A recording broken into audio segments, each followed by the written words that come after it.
Live from Shellenberger Field, you are watching ODAC Women's Lacrosse. We got Lynchburg and St. Mary's getting set to square off here tonight. First evening game on Shellenberger Field this season. I'm Sam Graham, joined once again by Sydney Metz.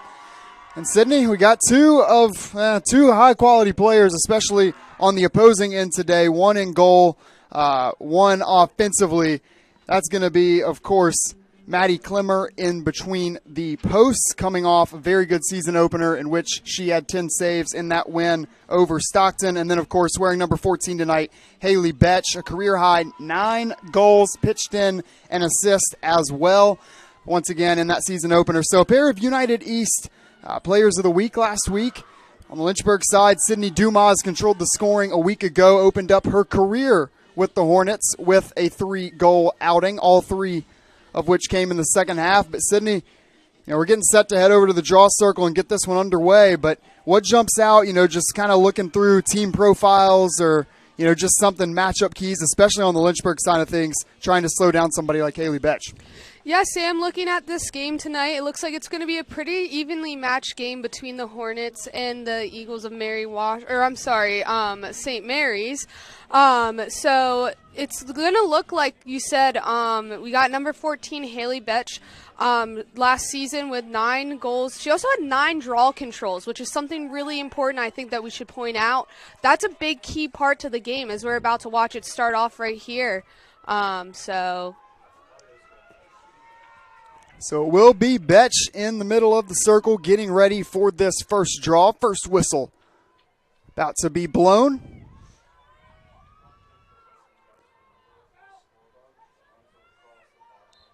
And we are off here tonight. Seahawks and Hornets. First time these two teams have met since the 2021 campaign, game in which St. Mary's entered ranked 25th in the country. Lynchburg put up hard-fought battle, ultimately fell 16-12. Lynchburg opening up the season with a pair of Marys here. Mary Washington last week on this field, St. Mary's this week, and that last game that they played 2 years ago, that one was followed up with another game against Mary Washington for Lynchburg. So, bit of a trend here. Hornets looking for a more positive result than they found on this field a week ago, and that's a great way to kick it off. It's Libby Kennedy finds the back of the net, and the Hornets strike first on their home field. Yeah, great effort there by Libby Kennedy last game that she also scored a goal. So far she has 1 goal in each of the games of her senior year campaign that she has going. Great way to kick off this final season for the 5'5" attacker from Virginia Beach.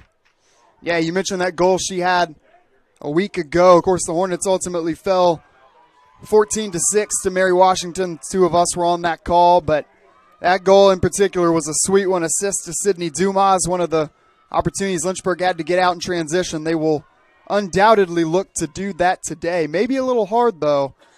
This is a St. Mary's team that limited Stockton. It's just 16 of 25 on on clears in their season opener. But Lynchburg controlling the first 2 draws tonight, able to set up some early opportunities on offense. Yeah, and that was Tori King who had the draw control right there. Last season alone, she had 46 draw controls. Played a pretty big role for the Hornets in that circle, taking those draw controls for them, and she's done a great job so far this season with the 2 games that they have had.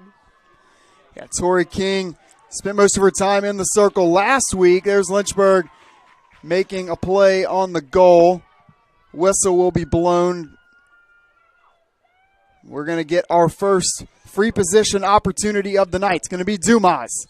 Goes to her left. Here comes the shot. Bounces it in. Sydney Dumas, 3 goals a week ago, already got her first here tonight. So Lynchburg responding emphatically. They got down 9-1 in the first half against Mary Washington. They come out tonight, 2 quick goals, just over a minute and a half gone by in this one. So clearly a concentrated effort on the offensive side of things. That's got to be beautiful to see for Coach Reed. Yeah, definitely a different perspective the Hornets are having this time around compared to the last game they had on Shellenberger Field, where it was the other team was scoring on them pretty quickly. So I think that this momentum is great for the Hornets to have, and hopefully this keeps rolling throughout this game, but throughout the season as well. A little confusion on this draw. Whistle blows. Ultimately, Lynchburg takes over. So make that the first 3 draws of tonight controlled by Lynchburg. And that's, as we've already mentioned, going to be very key to trying to pull off the win at home here tonight. Sounds elementary, sounds simple, but the more offensive possessions you can garner, with a little bit more ease than forcing turnovers, the better. Comes another opportunity. That was Dumas moving towards the goal. St. Mary's defender came in from behind, broke that one up. Lynchburg was looking to make it 3 for 3. And a nice 100% shooting percentage there. They're going to have to wait a minute. It is going to earn another free position here for Lynchburg. Took 5 of these last week. Once again, it will be Dumas.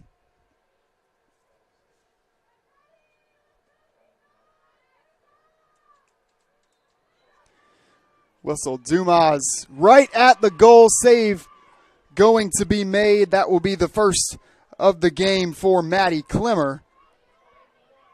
Mentioned she got the nod for United East Defensive Player of the Week as we get a Lynchburg forced turnover here. Credit to Mia Sullivan poking that one away. Now a scramble for it. Ball on the carpet. Whistle blows.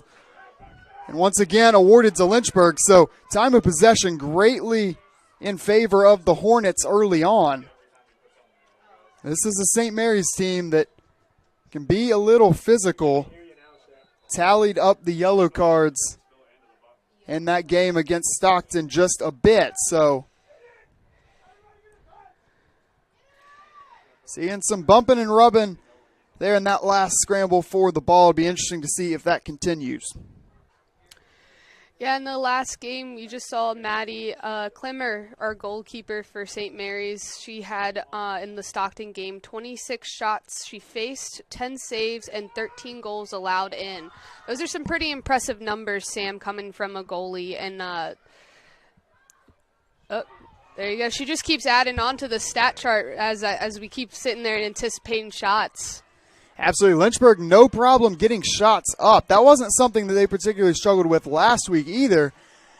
But these last 2, Klimmer's been able to stop them. But I mentioned St. Mary's might stop Lynchburg from being able to clear. But so far, St. Mary's, when they've had the opportunity, is yet to clear it. 0 for 2. They will get across this time. And we'll finally get to see an offensive set for the Seahawks. Or maybe not. Caused turnover here by Lynchburg. That was Peyton Seville. Yeah, now, Lynchburg's midfield looks like they're pretty aggressive with the attack and everything. Oh. Dumas, defender to her left shoulder, shakes her off, no problem. Fires in her second. And could you ask for a better start to your collegiate career from Sydney Dumas? No, last week, Sydney, you said going to be tough shoes to fill coming from her older sister, Leah. Did a lot of great things on this Lynchburg women's lacrosse team, but Sydney has not missed a beat so far. She looks like she's acclimating to the college game just fine.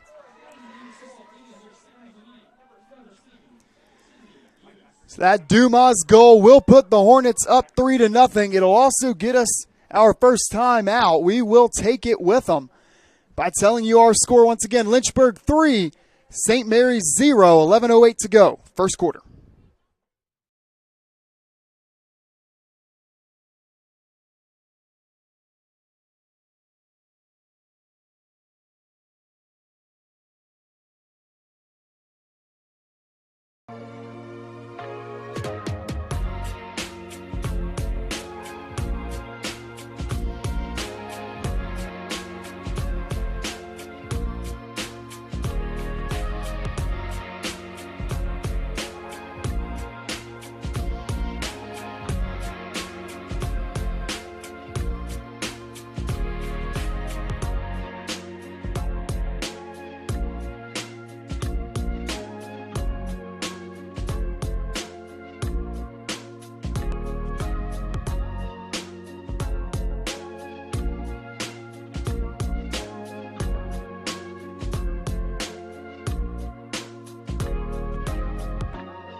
Down 12-6 and made another.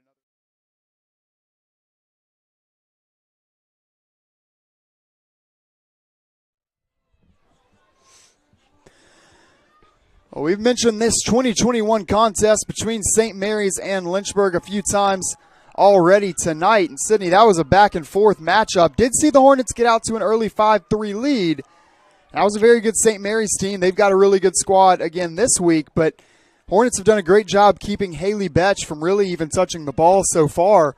You know, a player that scored 9 goals a week ago. So far, it's been Sydney Dumas and the Lynchburg offense controlling things, though St. Mary's does control this draw, their first of the game.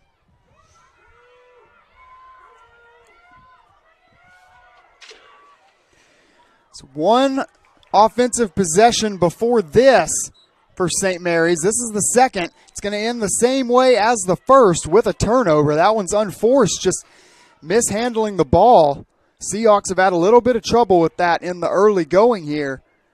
That's something they're certainly going to want to shore up as this one moves along.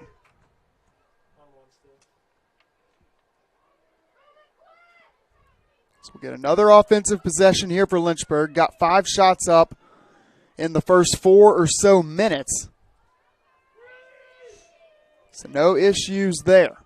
There's a little bit of that contact we talked about earlier. Going to be just a little push there from MC Mortimer. 5'7" junior out of Baltimore, Maryland. A lot of homegrown talent on this St. Mary's squad. Yeah, Sam, looking at that St. Mary's squad, every single one of their players is from the state of Maryland. So, you know, a little bit of pride coming from them, I think, with recruiting a whole entire team of Maryland natives.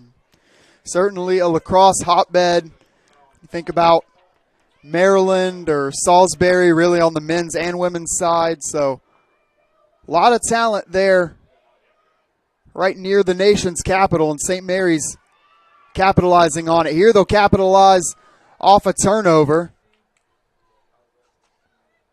Looking to clear here. Running around in circles there is Rachel Freeman. St. Mary's taking its time, and there's another mishandled pass. That one was a little high, trying to work it to Paige Davis. Seahawks will retain as Lily Davison picks it up. Then she takes a little bit of contact from behind. Looked like that was Mia Sullivan.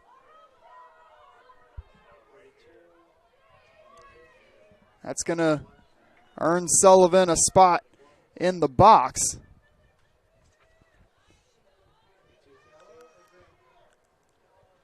So man-up opportunity here for St. Mary's, and for a team that not a whole lot's gone right in the early going here, this could be a golden opportunity. Yes, Sam, I think if you're St. Mary's right now, you're looking to capitalize here. You don't know how many opportunities you're going to get that extra man on the field, or in this case, woman on the field. So this is really where they want to be taking shots, not afraid to rip some. St. Mary's largely dominated Stockton, but the Ospreys did make a bit of a run in the fourth quarter, put up 7 goals. That was thanks in part to 5 man-up goals going against this St. Mary's team. So they're looking at the other side of the picture here. That's going to result in another turnover for the time being. It's once again a pass just a little bit off the mark before being scooped up by Meredith Bornholt. Stood out defensively for the Hornets last week. 3 caused turnovers, 3 ground balls.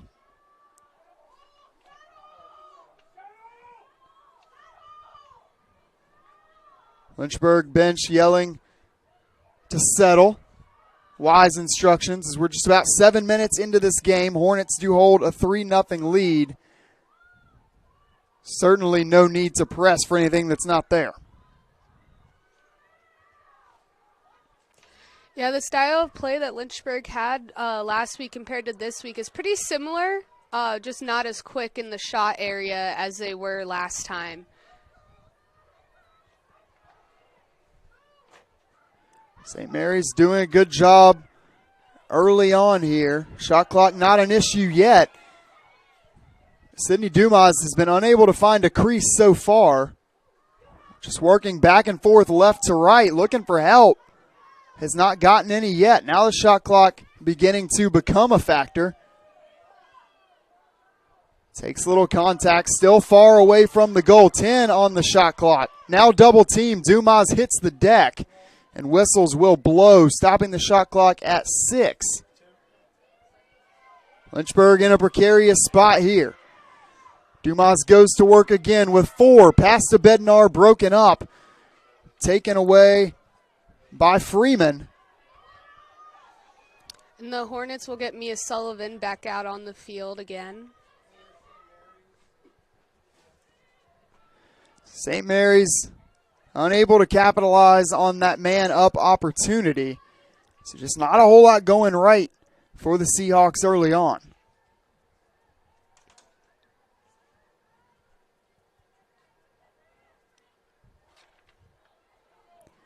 Here's Mortimer. Passes off. That's Betch looking for the shot. She is denied. Betch currently being guarded by Taylor Doherty. Betch not somebody easy to guard, standing at 6 foot. Easily the tallest player on this St. Mary's team. But Lynchburg shut her down so far. Now the loose ball scooped up by Doherty. Poked away and regained. Lynchburg faces a double team before clearing. Now they will clear ahead to Bradley. Some fresh faces on the field here for Lynchburg. Now it's Anna Snoddy splitting a pair of St. Mary's defenders. She'll set this particular offensive set in motion. They go in close. Bednar, no room to operate, and her pass to Sullivan broken up. Now a battle for it on the turf. Sullivan looking to scoop it up with a little space. She's pushed far wide of the goal. Lynchburg forced to reset.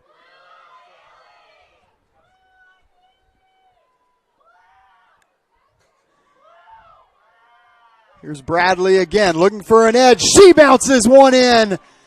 Number 4 as goal number 4 for Lynchburg. And everything is coming up Hornets right now. 5 minutes to go in this first quarter. Lynchburg has exploded out to a 4-0 advantage. If you're Bradley right now, you're definitely taking in that goal after having a shortened season last season due to injury. And stepping back out, this is first game back out and ready to play. So it's good to see her, the sophomore, coming out of injury and ready to play again.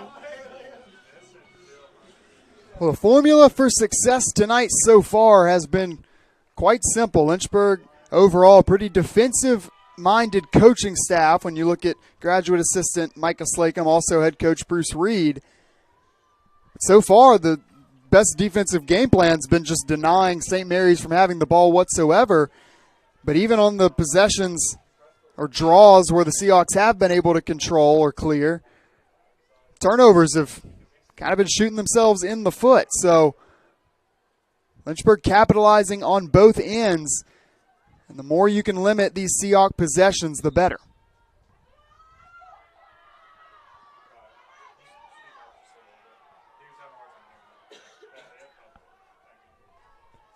Possession will be awarded to St. Mary's here. Quite the battle for the draw there.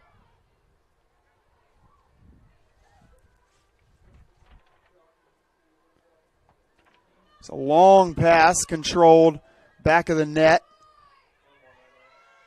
Seahawks work back up and around to Freeman.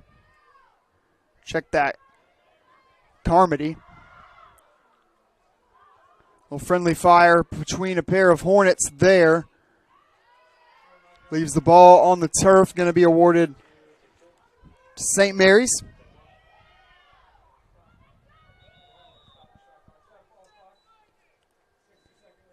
We're going to have a clock malfunction here. Got to reset to 60 seconds after that brief pause. We're getting an argument from the sidelines and the stands here.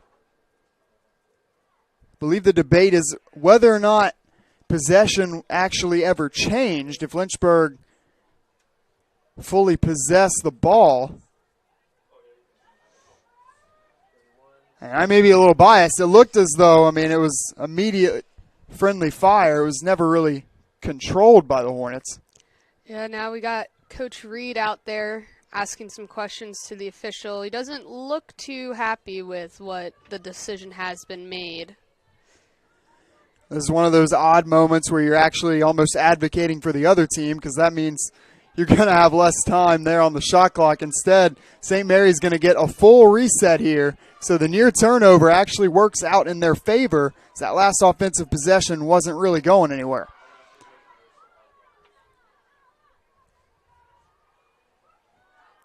They will reset. They've shored up their passing in the last couple of possessions. There's a tough shot from Lily Davison, defender right in her face. That will not go down as a shot that Julia Broughton had to make a save on in goal. Has not had to do so yet.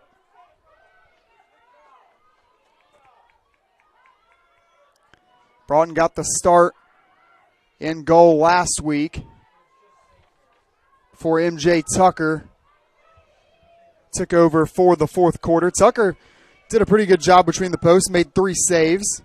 Coming in relief. Now this time the ball will scoot its way past Broughton. And it will be St. Mary's first goal of the game.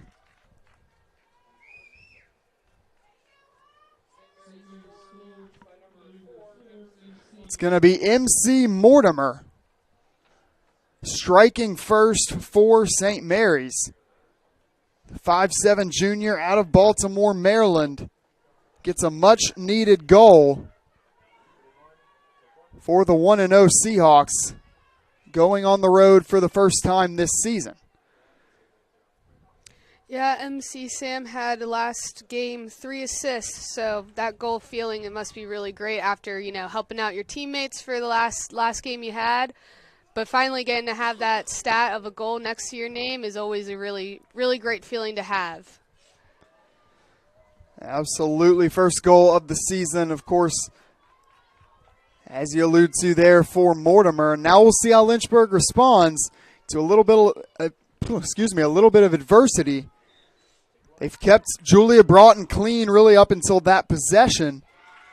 You wonder if St. Mary's being awarded that reset might just help a little bit in terms of the Seahawks creating some momentum for themselves. Lynchburg does control the draw, so that's a good start in terms of a response. Away from behind, this was Madison Lane getting her stick in the way of Peyton Seville. Perfect timing as well. Seville headed straight towards the goal. Would have been a one-on-one matchup between her and Klimmer. But instead, all that's avoided. St. Mary's now starting to string together a couple of offensive possessions. And you wonder if part of that start is just a team that's going on the road for the first time, just not quite being ready to be away from that comforting home environment. Yeah, Sam, I think we saw that with the Hornets last week. They kind of had a bit of a shaky start, but then once they found their groove, found their momentum, they kept scoring, and we're kind of seeing that right now. So St. Mary's works the ball in close to Caitlin Scala. Freshman attacker out of Catonsville, Maryland, had 2 goals and an assist last week. She's got the second goal of the day here, and the St. Mary's offense, in the latter stages of this first half, starting to kick things into gear. Also, during that possession, want to note Madison Lane essentially forced a man down opportunity for St. Mary's. She was taking a breather on the ground. She has now gone to the bench, so she'll have a quick talk with the Lynchburg athletic training staff, and hopefully she's all right. Looked like maybe just a cramp. St. Mary's got punched in the mouth a little bit to kick this one off. Goes down 4-0. They have responded with back-to-back goals from Scala and Mortimer. And all of a sudden, you blink and they're right back in this game. We'll see what Lynchburg can come up with so they can nearly milk this first quarter dry if they want to.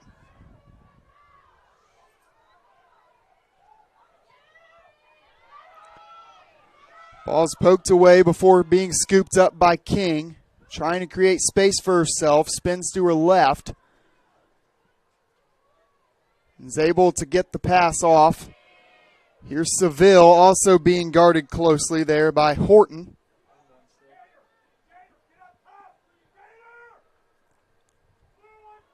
Here's another shot. And it looks like it does find the back of the net. So we're curious to see if Lynchburg, what they would come out with their likely final possession of this first quarter. They're able to come away with a goal.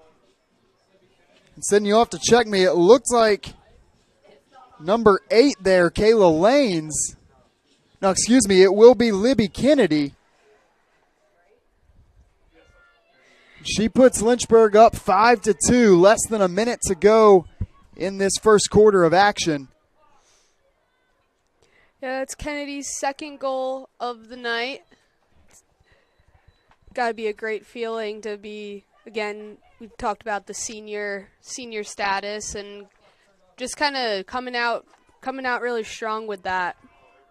Last season, Libby finished with 12 goals and 7 assists. So 2 for Dumas, 2 for Kennedy, and 1 for Bradley early on here. And another draw control for Lynchburg. That is Alla Daniel. She had 6 of them last week. You could say that's one of her specialties, although she brings a lot to the table for this Lynchburg team.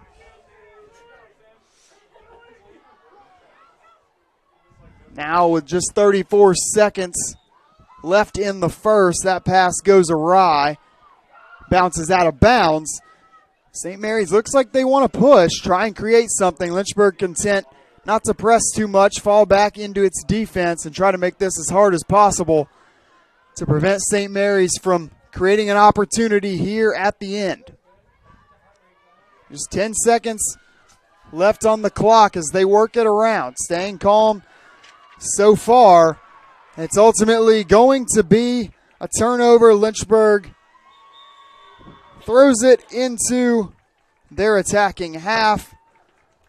Ball goes to no one, and that takes us to the end of our first quarter of action. An action-packed first quarter that sees Lynchburg out to a 5-2 lead over St. Mary's here, trying to get back at the Seahawks, who won these two's last meeting 2 years ago. We will step aside, have the second quarter for you just a few moments right here on LHSN.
Private education is too expensive? Think again. At the University of Lynchburg, you can get a personalized education for the cost of a state school. If you're commuting and you get our top scholarships, you could pay much less. And you get all that without the hassle of giant lecture halls. Our faculty know your name here and do more than just teach. You might even do research together and plan out your next career moves.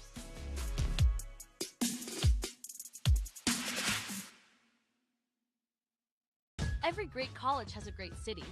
For Lynchburg, we are near urban areas with lots of restaurants, shopping, and events. Plus, we are one of the top schools in the area. Come see for yourself.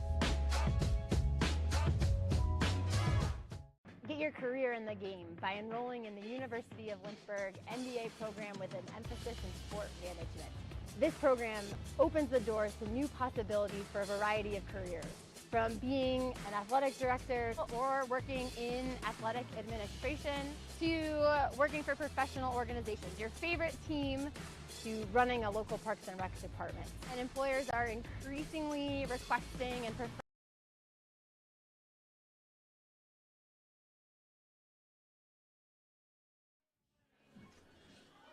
Well, we return, impending the second quarter of action here between St. Mary's and Lynchburg, coming off a first quarter in which Lynchburg controlled shots, draws, and turnovers. As you may expect, they also control the scoreboard, controlling those first three categories. Generally, pretty definitive key to success. And Lynchburg capitalizing in pretty much every aspect of the game. Also created 2 free position shots for themselves and avoided a man-up opportunity for St. Mary's as well. Did catch a little resistance from the Seahawks in the latter half of that first period, but another goal from Libby Kennedy pushes the lead back out to 3 for Lynchburg, and that is where we stand right now. St. Mary's goes about attacking its first weakness from that first quarter, the draw circle. They control the initial one of this second quarter. It's their third of the game. It's a 6 for Lynchburg. Also getting a chance to see how Lynchburg operates in a very different spot than it found itself in after one last week. That Mary Washington game, they trailed 5-1 and 9-1 after the first and second quarters respectively. So bit of a different story as they find themselves on the other end of it against a very talented St. Mary's team. They will certainly need to keep their foot on the gas. St. Mary's immediately comes out firing. One offensive possession, one goal. This time, Colin Horton. She did it all against Stockton. 5 goals, 5 draws, 2 caused turnovers, and she is on the board with a goal just 69 seconds into this second quarter.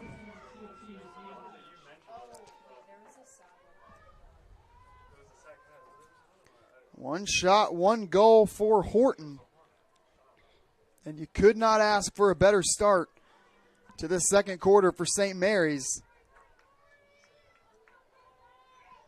Creating themselves an opportunity on offense, subsequently capitalizing on it. Yeah, Sam, I think this is where we kind of get to see a little bit of that back and forth. St. Mary's playing from behind, and, you know, sometimes that can be a little bit nerve-wracking if you are the Hornets. So just kind of keeping that guard up that you are ahead, but, you know, the Seahawks are playing from behind, so they have nothing to lose at this point. And dangerous offensively. Obviously, we've mentioned Betch, definitely one that stands out, but also Bella Dunnigan had 2 goals a week ago. 2 for Caitlin Scala as well. And just mentioned 5 for Colin Horton. So St. Mary's more than capable of scoring on the offensive end. They're going to have to continue to create shot opportunities as turnovers have been a bit of an issue. That is the 8th of the game for the team wearing white. Lynchburg clears in the stick of Mia Sullivan. That ball will be poked away. Now a battle for it between Clemmer and Sullivan. Clemmer comes out on top. That pass intercepted here by Lynchburg, trying to create fast break opportunity. Here's a spin, shot, and goal. Does not get much better than that. Lynchburg immediately responds with a Kaylin Satterfield goal. That's got to be a nice feeling for the defender from Baltimore, Maryland. She comes up with the pick 6 of sorts and pushes that Lynchburg lead right back out to 3.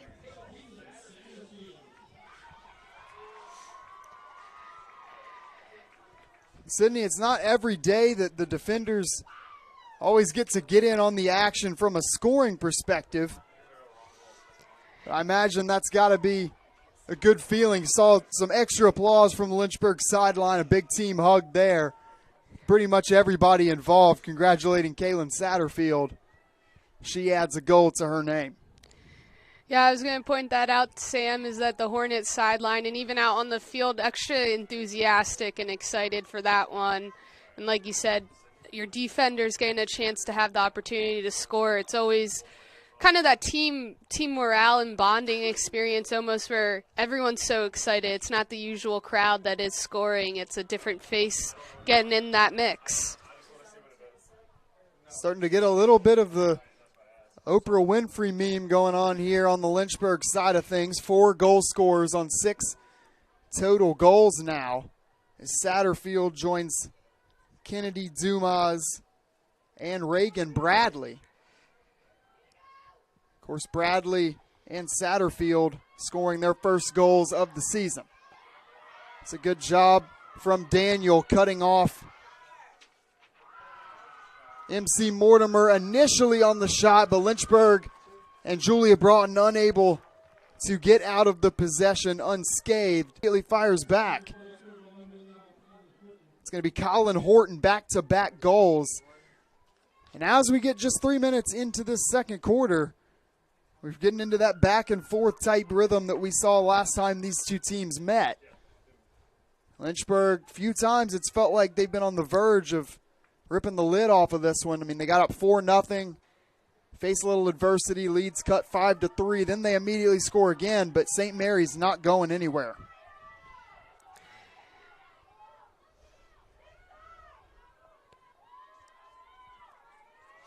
Yeah, if you're Lynchburg defense, you're really definitely keeping your eye out on, of course, number 14, Betch, that we talked about earlier on in the broadcast.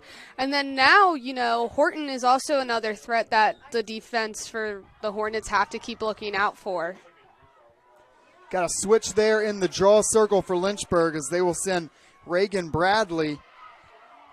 Stands at just 5'6", out to battle with the 6-foot Haley Betch. Though Lynchburg does ultimately control that first meeting between the two. The turnover awards it back to St. Mary's with a chance to cut it to just 1.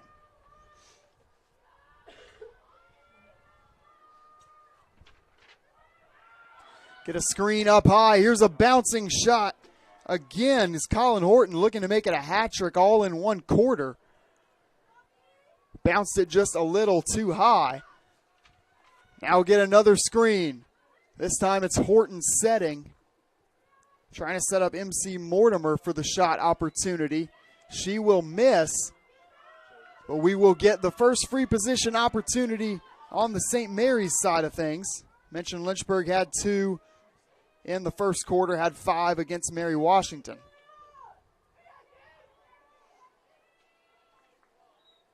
Be Mortimer to put it in action. Immediately takes the shot herself.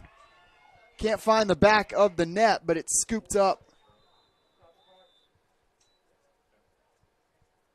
by Riley Bird, I believe. Another brief issue with the clock. That gets straightened out quickly.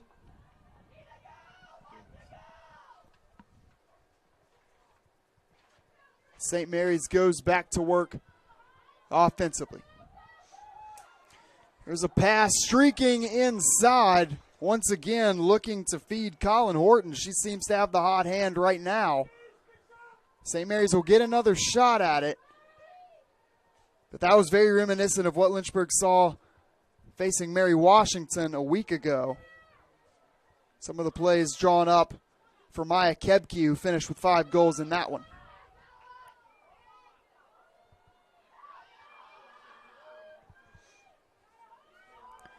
15 seconds on the shot clock. Here comes the shot. At first looked like it caught the backside of the net. Looks like it did, in fact, get squeezed in there. That is a very tough shot.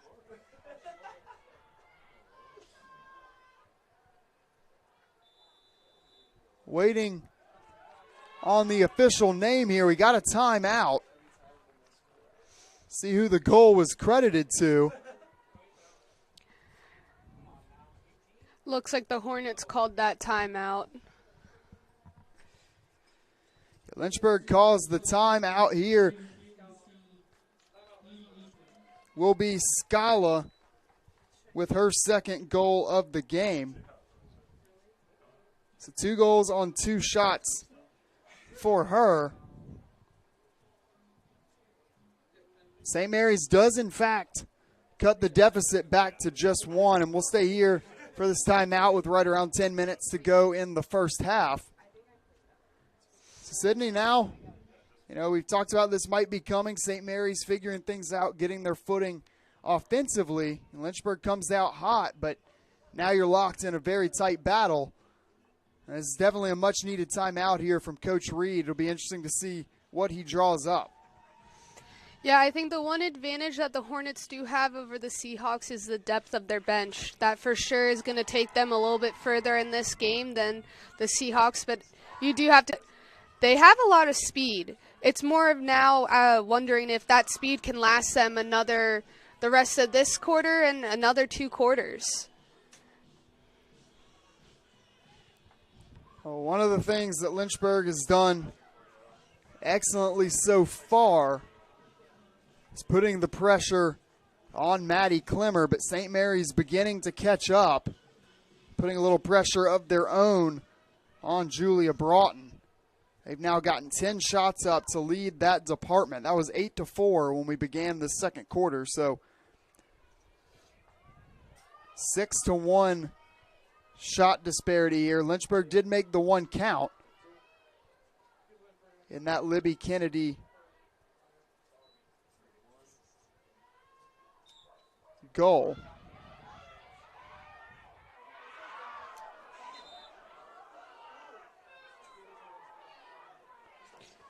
Hitting the turf there, Tori King.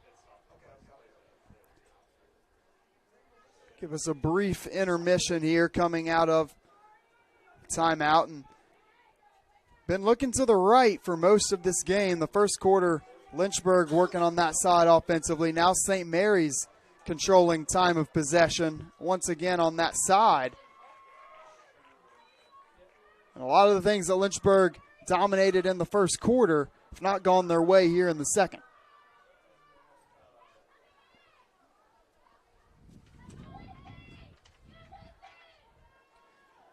So now Elodie Scalo with the ball. Older sister of Caitlin, who's gotten herself on the board twice in the first half of this one. Get another shot. This one initially stopped by Broughton, but it's going to be another free position opportunity here for St. Mary's. And might be a little lazy to just simply say the script is flipped here, but it truly has. St. Mary's looking like Lynchburg in the first half. That shot off the free position hits the left post, ricochets off, but right back into the St. Mary's sticks.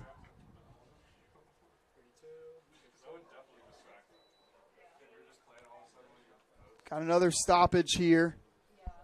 Looks like it may have been the shot clock once again. So they'll try to get that sorted out as St. Mary's able to continue to push this possession on.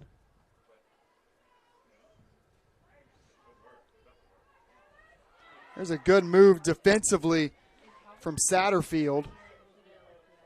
Poking that ball away, but it does not turn the Seahawks over. So they just continue to work offensively. Now here's going to be a one-on-one. Passing out. Here's St. Mary's. Shot going to be saved by Broughton.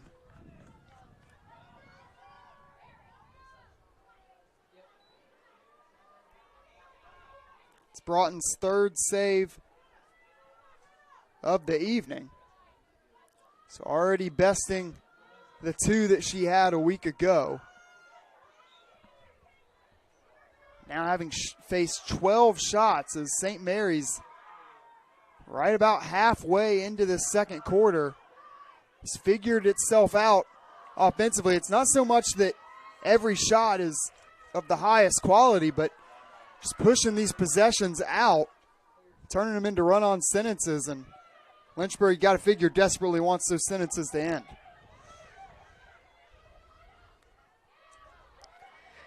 Yeah, I think if you're the Seahawks, that you definitely are going to want to keep capitalizing. You're going to want to keep this chain of momentum that you didn't really quite have in that first quarter.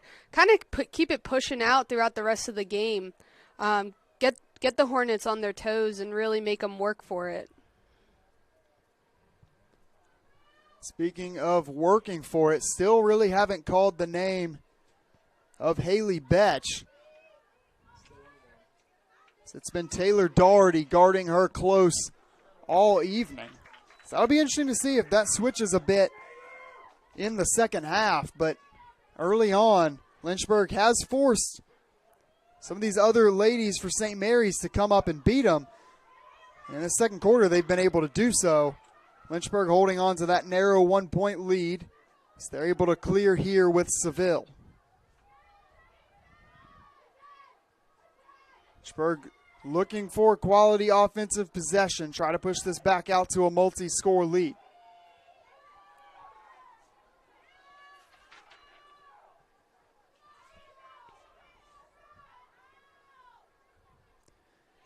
Yeah, Sam, on the Lynchburg end of things, I think it's pretty great. We are seeing a couple new faces out on the field that we didn't really get a chance to see last week. So, you know, it's kind of good to see that some of these players have taken the liberty of working hard in practice and making some changes that they needed to make changes on. So once again, there's Libby Kennedy working from behind the goal. Manages to track that one down. Gets it out to Steinow. Another one of those new faces you mentioned. She eats a little bit of contact there. That's going to be yellow card going against St. Mary's. So here's a man-up opportunity for Lynchburg. Mentioned that there was a little bit of trouble in terms of time spent in the penalty box a week ago against Stockton for St. Mary's, and Stockton was really able to capitalize on those chances. 5 goals and man-up opportunities. Lynchburg, golden opportunity here.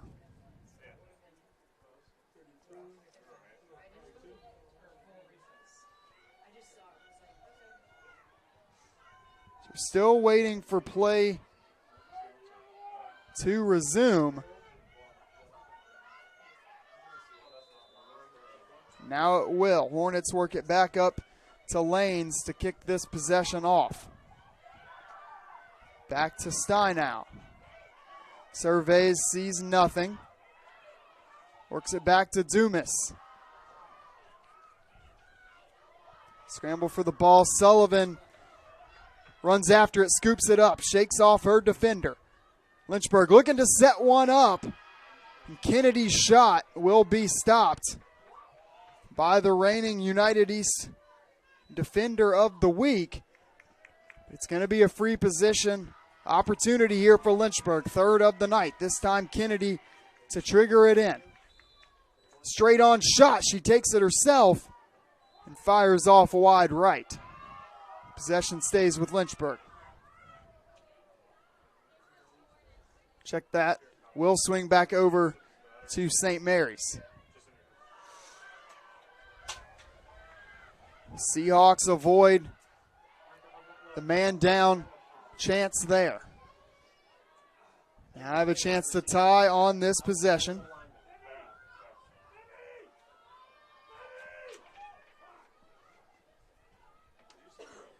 Lynchburg giving chase to Carmody.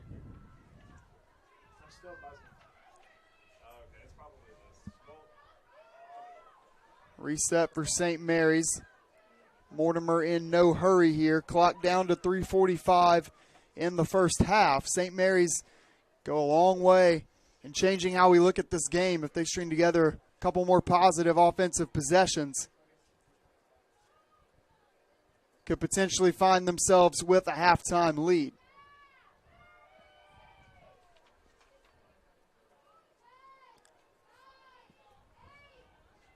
Still no hurry for Mortimer. Now she runs into a Lynchburg double team. Officials didn't like what they saw. So the ball will stay on the right side of the field. Yeah, if you're Lynchburg D, you're going to definitely be wanting to play some tight marking, some double teams. We're going to see a lot in these last few little bit.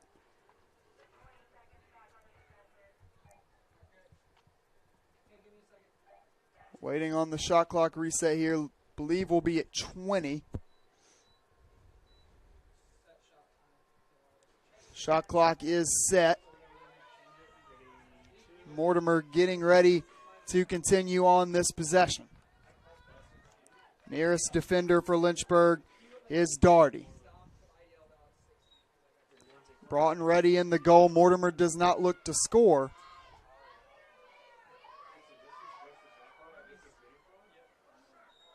Now here's more contact. Hornet and Seahawk collide. Both hit the turf. Seville for Lynchburg. Creating the contact. Going to be another free position here for St. Mary's. These are starting to pile up in the second quarter.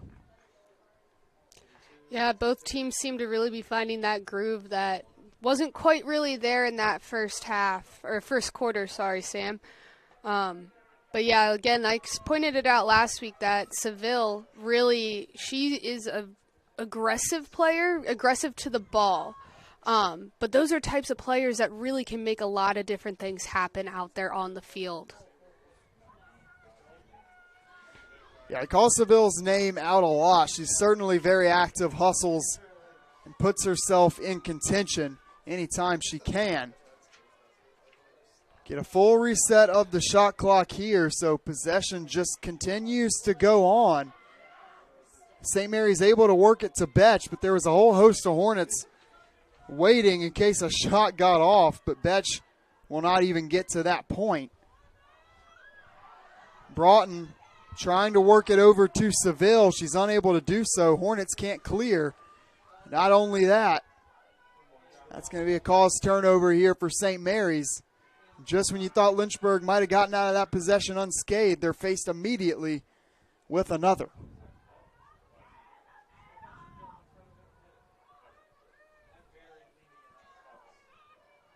Wrapping around, that's a shot fired in there from Davison, just off the mark. Once again, St. Mary's gets to reset.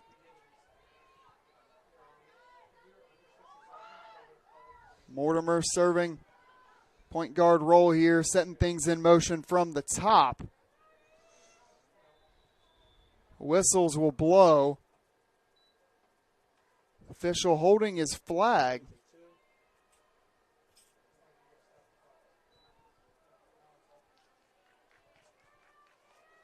Clock stops at 1:49, 38 on the shot clock. St. Mary's continues to bleed this clock dry in the second quarter. This time pays off with a goal. Haley Betch gets on the board for the first time tonight. And all of a sudden, we are tied up at 6-6. When it looked for a moment as though Lynchburg may just run away with this one, it's a little or no fight. And think again, St. Mary's outscoring the Hornets 6-2 after a 4-0 Lynchburg lead. And we got ourselves a ball game here. So we're just a minute 45 from the half. Yeah, it looked like the Seahawks offense there did a really great job of running out both the shot clock and the game clock, allowing them to kind of go into the half tied up where the whole time they've been playing from behind. So I think going into the half as with a tie is a great place for the Seahawks to be coming back into the second half with. Tori King back in the draw circle here.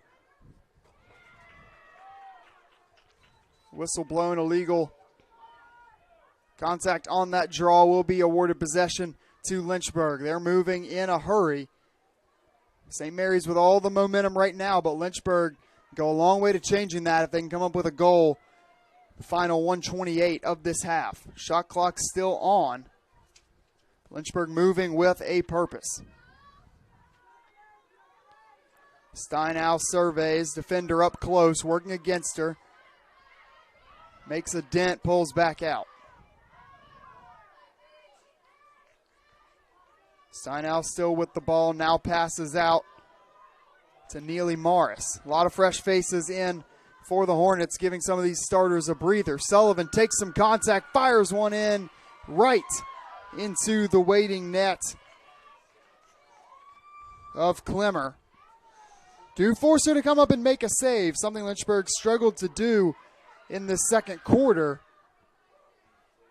The goal would have been very nice there. That's a tough shot for Sullivan to try and take. Eating a little bit of contact and then taking the attempt off balance. Broughton able to come up, make a save on the other end for Lynchburg, and that might go down as a critical moment in this game. Lynchburg defense a little caught off guard there as the clock rolled down around 30 seconds. Now it's at 15, and Lynchburg got a chance to go out in transition. Less than 10 on the clock. No openings, looking for one. Shot fired off by Morris. It's going to go wide and take us to the horn of this first half. So quick start for Lynchburg. Big response from St. Mary's has us hitting the first half at a tie ball game, 6-6. We will take a break. Full halftime report coming up in just a few moments. Please don't go anywhere. So we got a great one here between the Seahawks and the Hornets right here on LHSN.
To do physical therapy, and kind of one of the best tracks to physical therapy was exercise physiology. And Brook Hill is the most amazing place. It's probably one of my favorite places to be. I came in working here through the Bonner program, just volunteering here as much as I could, and it really does incorporate not only like the horses that I really like, but also my major. And that kind of really sparked an interest for my thesis. I'm really studying how the therapeutic horseback riding affects children with autism. So far we have seen an increase in every single test that we've done, both the physical test and the emotional test. There's opportunities for every type of interest you could possibly have, and the professors really do care about you on an individual level. It's not just a big lecture with 300 people. It's really kind of one-to-one learning, and I think that's really what makes it special. Hey Tracy. Can I photobomb? You should. Pardon.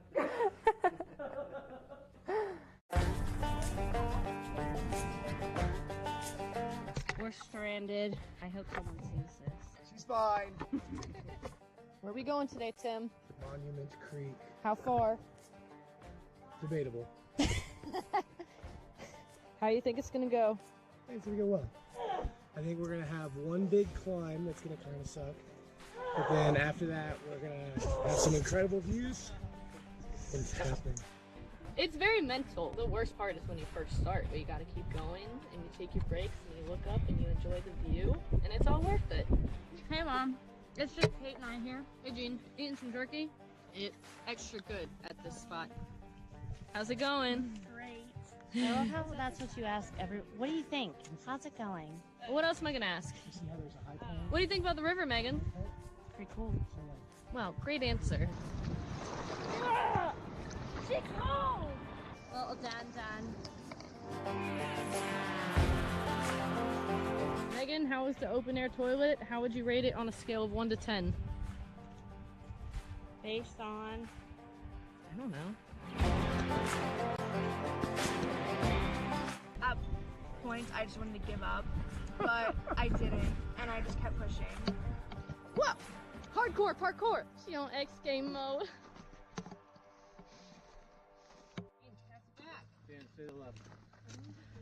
Big.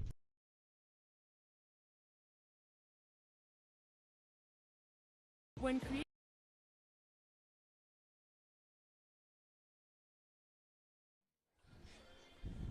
Well, we've hit the half from Lynchburg, Virginia. Got a great one down on Shellenberger Field. Some Friday night lights action and ODAC women's lacrosse. So Lynchburg gets out to the 4-0 advantage early on. Much different start than they had last week against Mary Washington.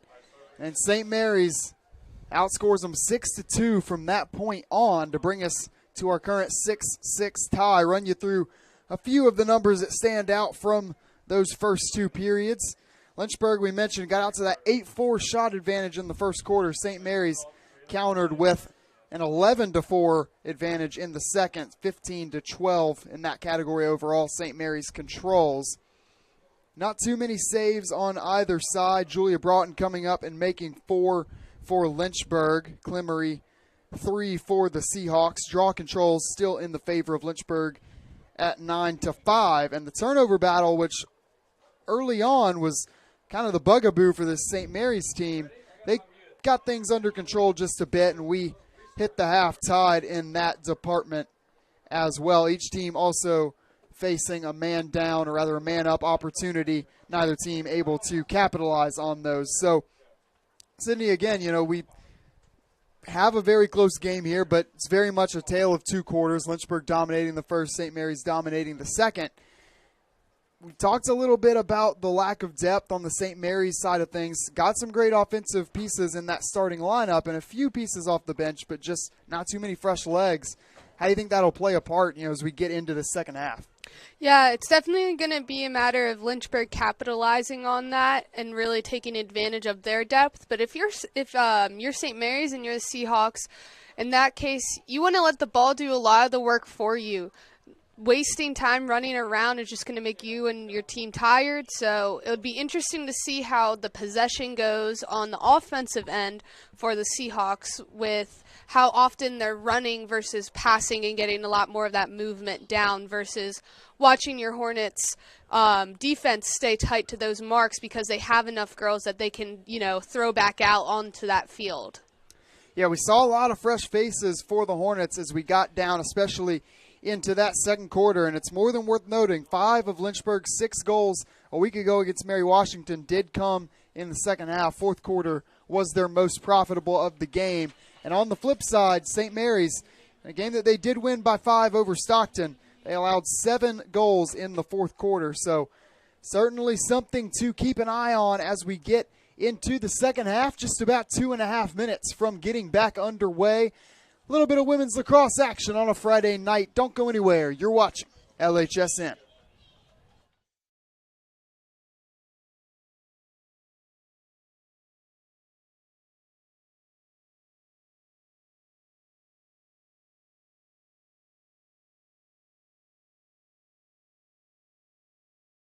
When creating a sustainable future, your choices matter, even your choice of a college. The University of Lynchburg is the first college in Virginia to go carbon neutral.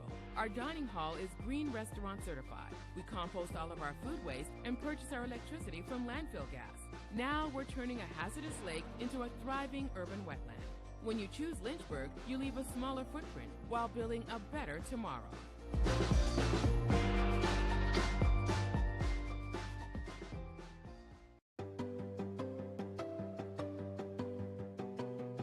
Lynchburg is all about you, your ideas, and your goals. We've got one professor for every 10 students, so you can get all the support you need. In the classroom, in the lab, or in nature, you'll learn by putting yourself out there, and we're right there with you.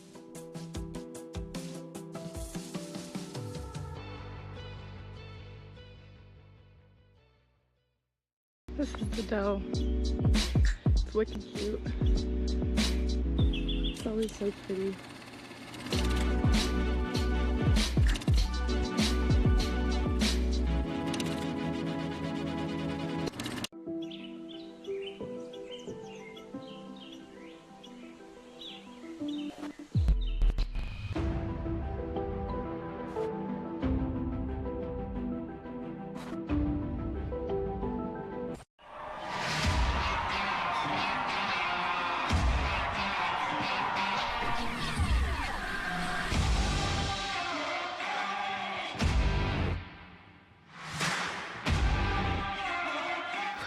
So, what are we doing here?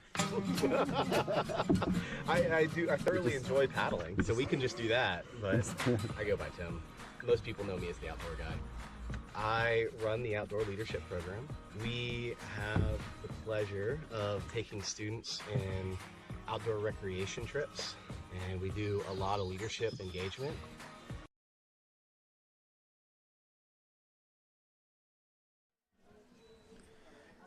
Getting ready now to get this second half underway in what's been very competitive ball game early on between the Hornets and the Seahawks of St. Mary's. St. Mary's coming off a year in which they went 13-6, undefeated in United East play, finishing 6-0 after transitioning out of the Coast to Coast Conference. In the first season with Brittany Morris at the helm of the program, enters today's contest with a 14-6 record at the head of the St. Mary's women's lacrosse program. Seahawks also advanced to the second round of the NCAA tournament a year ago. We mentioned last week, difficult schedule ahead for Lynchburg, no exception with today's contest. St. Mary's got some tough ones coming up as well. They will stay in the state of Virginia and the ODAC, facing Roanoke this Sunday at 12 o'clock. They'll follow that up with a home contest with Randolph-Macon.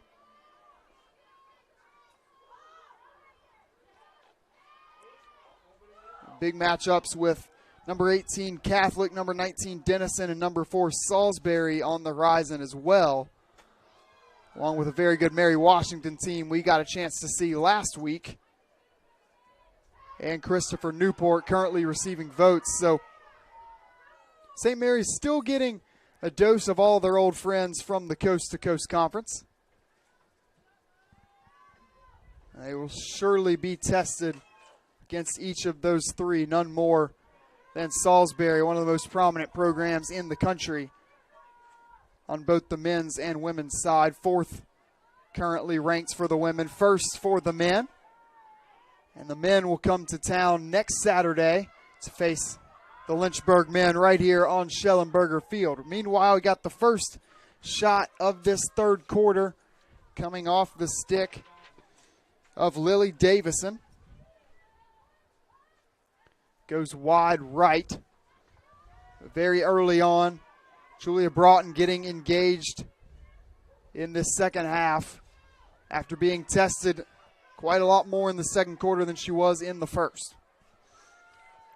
Yeah, interesting to know that Broughton So Haley Betch strikes once again. Saw her talking with Coach Morris just before the start of the second half, and she does not hesitate, taking the second shot of the quarter for the St. Mary's Seahawks. She's got her second goal of the game, coming off 4 shots. So if you're on the Lynchburg sideline, that's just about the last thing you would want to see in the first possession of the second half for St. Mary's, because they knotted you up in the first at 6 without Betch even getting involved too much, just the 1 goal, and it took her a bit to get that one. If she begins to heat up like she did a week ago, that could be more than problematic. Yeah, Sam, now the Seahawks' first time being ahead of the Hornets, so it should be interesting to see who can pull ahead and, who might have some struggles at this point. Lily Davison and Meredith Bornholt fighting for that one. Ultimately, the draw controlled by St. Mary's. They really struggled in that first quarter to even create offensive opportunities. Lynchburg controlled the first 3 draws, and then even on the initial couple of possessions for St. Mary's, turnovers got in the way. That's not been the case in the last 15 minutes and change. St. Mary's keeping their foot on the pedal through the first 2 minutes of the third. Here's Mortimer working against Daniel, has to pass out.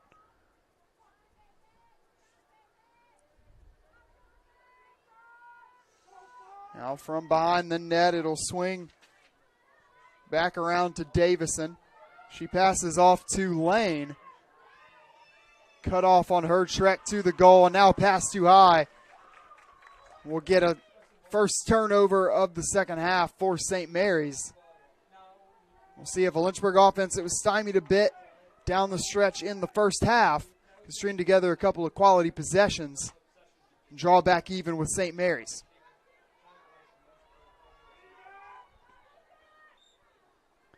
The full head of steam. Left to right goes Taylor Daugherty. So now Lynchburg sets up its offense. Alla Daniel streaking towards the goal. Winds up throwing a pass into the stick of Clemmer.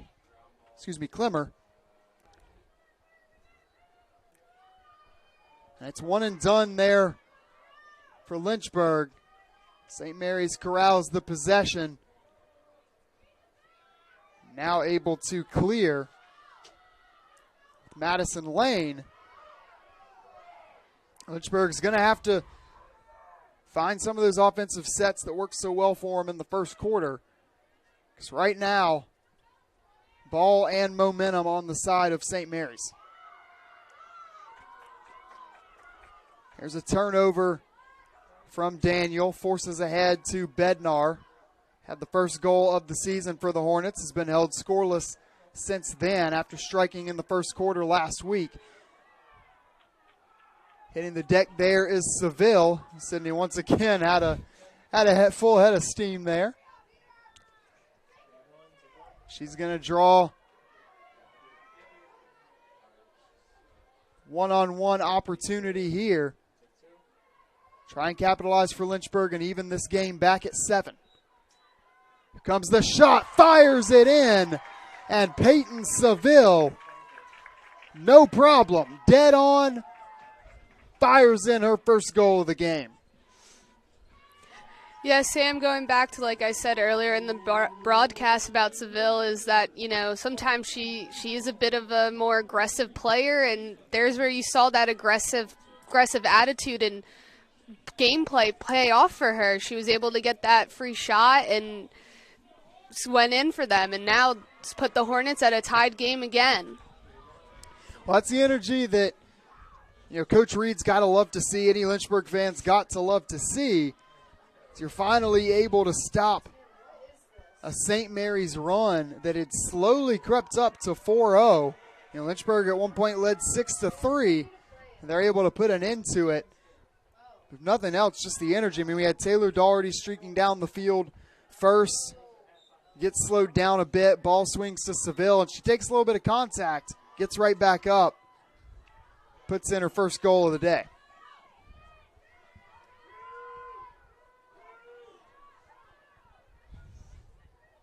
St. Mary's, this past couple of possessions, has gone into a more patient offensive style. And it's that patience that really has given Lynchburg trouble. Mary Washington at times gave them a similar look last time out for the Hornets. St. Mary's just wearing them down, getting 2 or 3 shots off, it seems, just about every possession, forcing a couple shot clock resets in there as well. So more than one way to skin a cat. And St. Mary's given a little bit of everything tonight. That shot handled easily by Broughton, as she has stepped into her role between the posts very nicely here, second time out. Yes, Sam, something to note about Broughton is she did not start the second half of the last game. It's interesting to see her stale in the game and seeing if, she has the endurance to last throughout the whole entire game rather than putting MJ Tucker in instead. Well, yeah, and Tucker played well. We mentioned that earlier, came up with 3 saves. And you never know what that might do to a player's confidence. It might just be a case you don't have it on that day. We'll continue that point in a moment because Reagan Bednar interrupts me just as I get going. Comes up with her second goal of the season, first on the night. And Lynchburg right back in front. 8-7, 9:10 to go in the third quarter. We saw a Lynchburg-controlled first quarter, a St. Mary's-controlled second quarter, and now we're getting this true back and forth. Lynchburg holding a slight 2-1 advantage in the third.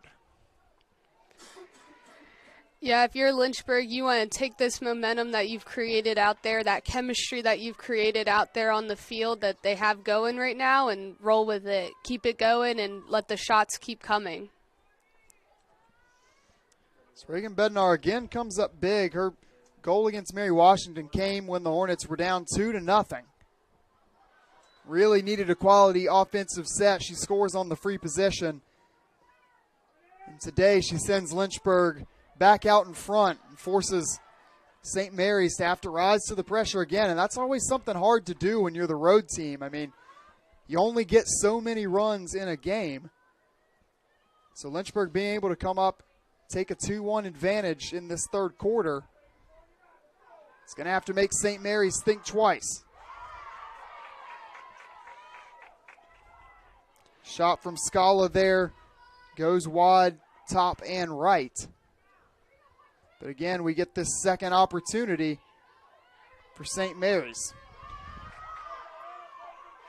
Mortimer trying to free up some space for herself, just runs from Hornet to Hornet. Can't find an opening.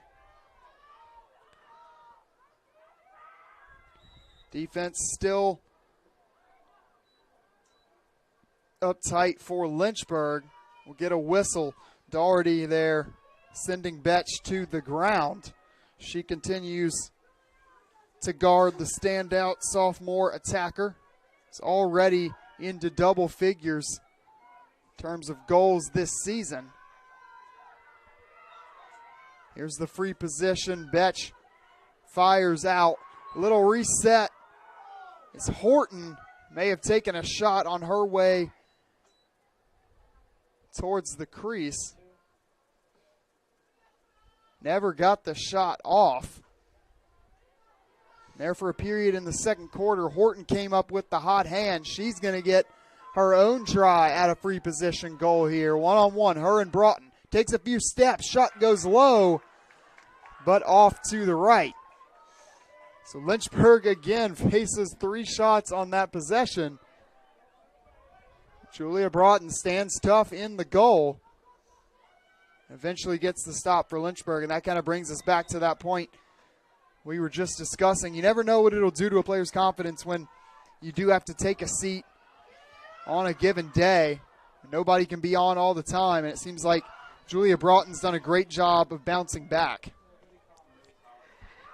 Yeah, if you're Coach Reed, you'd be pretty proud of what she's been able to do so far in this game. And even last game against Mary Wash, it was a tough game and a tough opponent, but I think, Julia really brought it and held her own, and, obviously has worked hard this week and is still back in between the net there.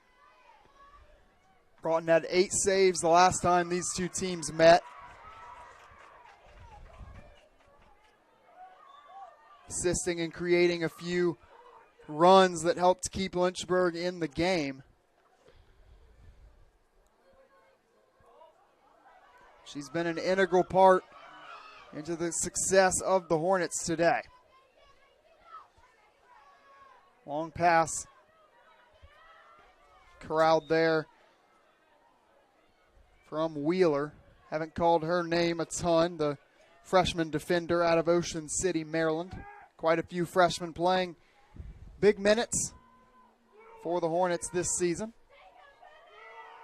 Wheeler cracks the starting lineup for the second straight game. Here's a shot from Tori King. Whistles blow as she is getting rid of it. And now Lynchburg is going to see a one and done. So on one side, St. Mary's kind of bleeding the clock dry. On the other side, Lynchburg unable to stay on the offensive half of the field for more than a shot or two.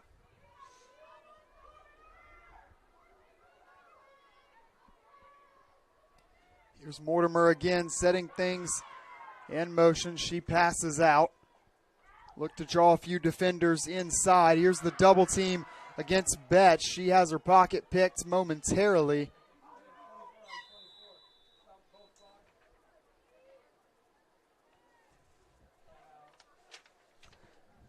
We're going to get a timeout here. We're going to go ahead and step aside and take it with them. Third quarter is not disappointed so far. Lynchburg propels itself back out into the lead at 8-7, 5:26 to go in the third. You're watching LHSN.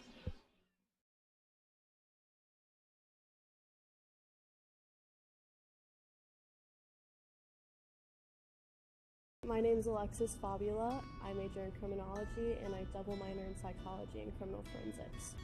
My favorite part about Lynchburg is the friends that I've come to have. It's helped me come out of my shell more, and it's helped me become the person I am and the student I am. I really enjoyed how small the campus was, and I also really enjoy how small the class sizes are. It made me feel like I was going to be more engaged than I would at a bigger campus. If someone was on the fence of coming to the University of Lynchburg, I would definitely love to sit down and have a conversation with them, because I'm forever grateful that I made this choice.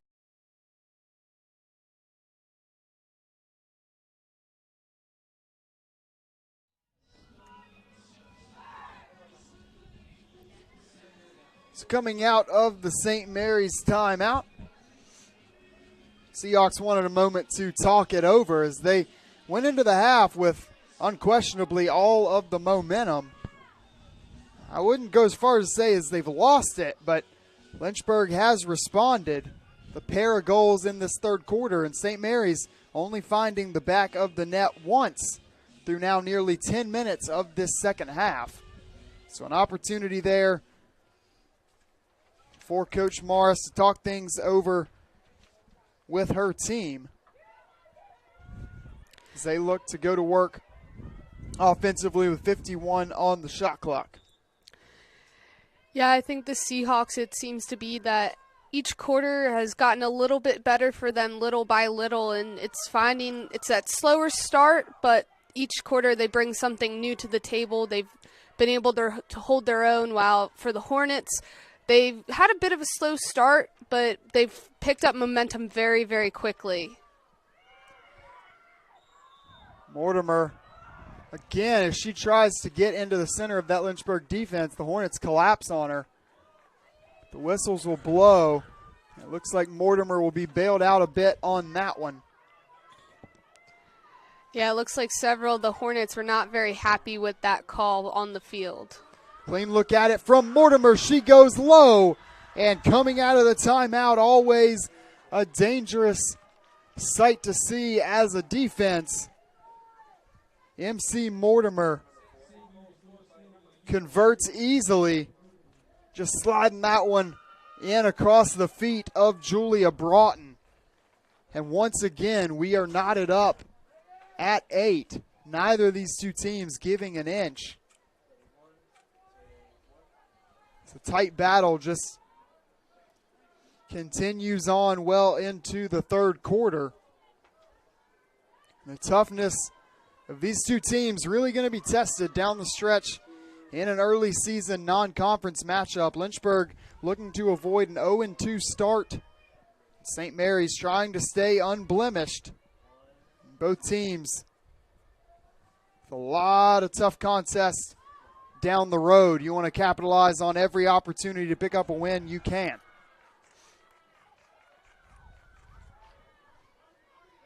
The brief season history appears to favor the Hornets in the fourth quarter.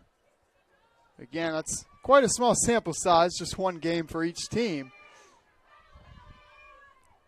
Something to keep tabs on for sure.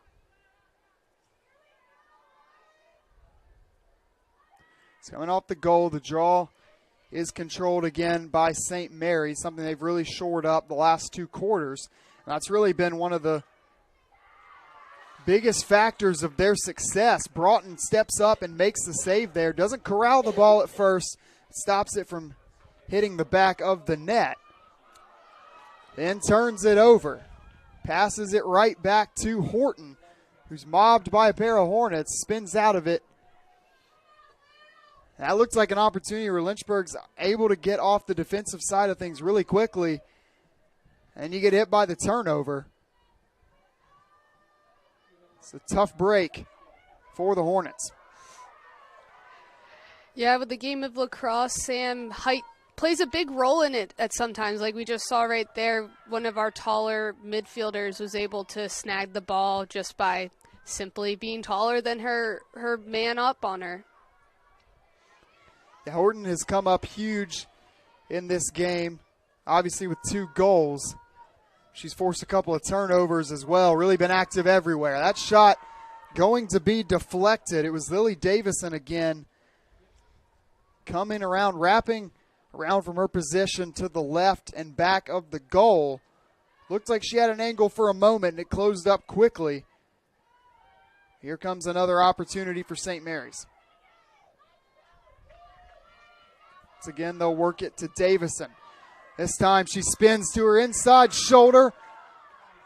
That shot may have been altered by Broughton. Another shot goes off from St. Mary's.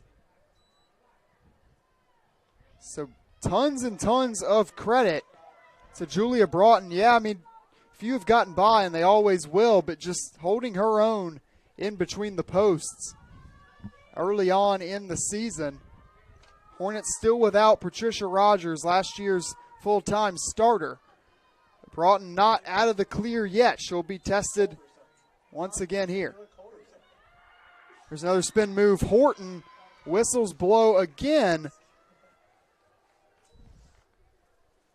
And it's going to be another free one here, this time off the stick of Horton. So Julia Broughton just continues to face up. This time she is unable to get in the way of it, and it's going to be a hat trick for Colin Horton, her 8th goal of the season.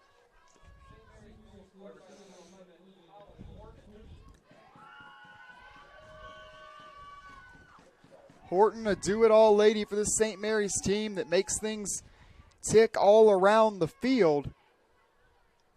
Of course, worth noting, she allowed this possession to continue on by forcing that turnover. Lynchburg looked like was out of the clear very early on in that St. Mary's possession. Looked like it was going to be a one and done. And Broughton tosses it right back into the basket of Horton. 3 or 4 shots later, it turns into the 9th St. Mary's goal of the game. as they retake the lead for the second time. Just 2.5 minutes remaining in the third. Jostling ahead of the draw there on the edge of the circle between Mortimer and Neely Morris. Drew some cheers from each respective sideline. Talked about the hustle today of Peyton Seville, but MC Mortimer certainly all over the field for St. Mary's as well. Her motor has yet to run out. But we will wait and see how the short bench for St. Mary's affects the last 15 minutes of regulation.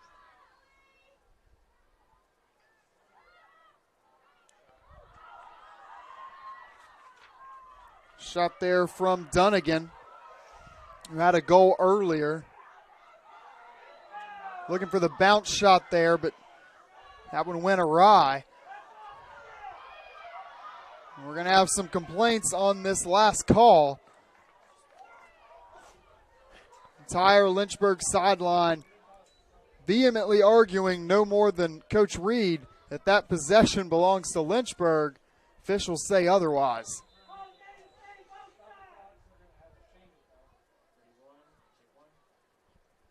So we may get a conference here between the officials to look things over.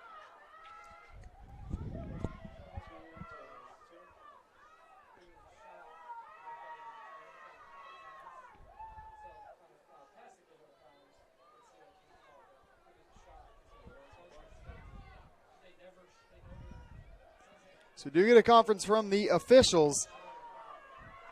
Possession is going to stay with St. Mary's, although Lynchburg seemed to get a little bit fired up. Might have feel a little slighted from that last call. So we'll see what kind of defensive intensity we get here as Lynchburg, 1:21 to go in the third, facing a 1-goal deficit. Yeah, you got to admire the passion that Bruce Reed brings to this team. He was quick to get off the bench and walk over to officials when it just didn't seem like it was going to go Lynchburg's way. St. Mary's on the other side looking to push their advantage to 2, and they will. Looks like Lily Davison once again wrapping around from behind the goal. So that has been the game plan of sorts for a lot of this third quarter. Davison kind of lulls everybody to sleep, hanging out there to the left of the goal. On most possessions, they're at least looking to get it to her. And if she's working in that one-on-one coverage and nobody comes over in help defense, she's able to find an angle. That's not a bad shot to take. She's been able to position herself close to the goal, and on that particular occasion, it will pay off. St. Mary's pushes the lead out to 10-8, 1:25 to go in the third.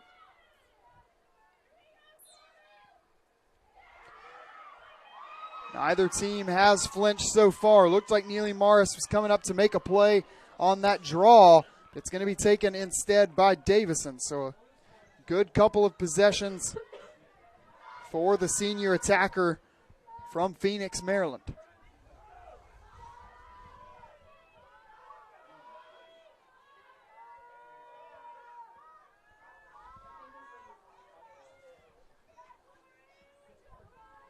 So now we see the patient version of St. Mary's come back out again as they just work around the perimeter. No need to get in a hurry. Shot clock is off.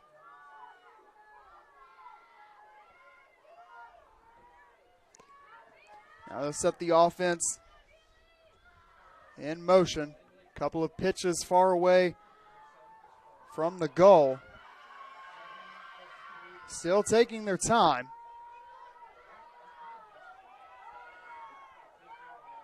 Now 2 Seahawks move to their left, free things up to the right side for Bella Dunnigan, but she nearly throws the ball away. Two Seahawks chasing it down. Madison Lane will corral it. Just 7 seconds left on the clock. Now Mortimer, facing tough defense, takes some contact, hits the turf. No whistle. And that will take us to the end of the third quarter. So although I'm sure Lynchburg would have loved to see a goal, try and cut into this 2-goal deficit, they do come up with the stop right there at the end of the third. And we've got just 15 more minutes of regulation in what's been a hard-fought battle so far. We'll have you right back here for the final stanza in just a few moments.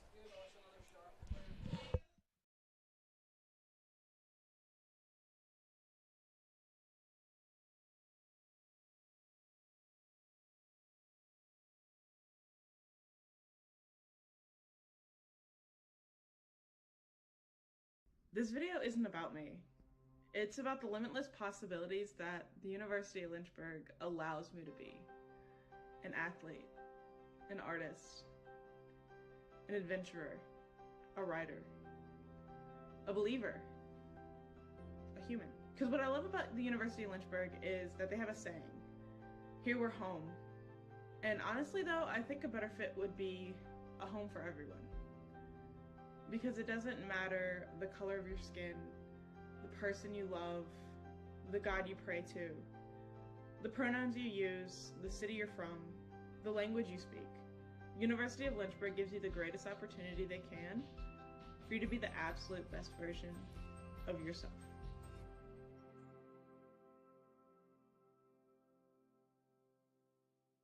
My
So we apologize. Being without a little bit of audio technical difficulty here for last couple minutes.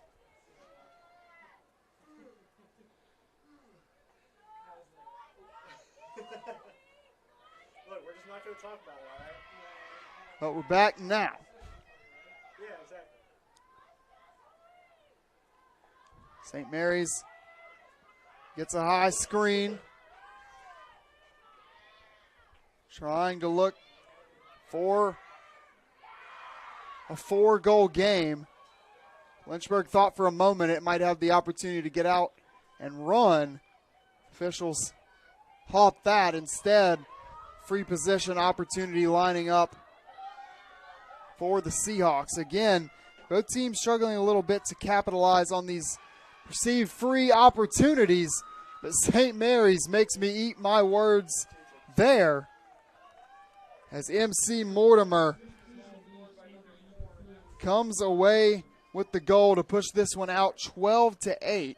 Prior to that attempt, St. Mary's just 1 of 3 on free position.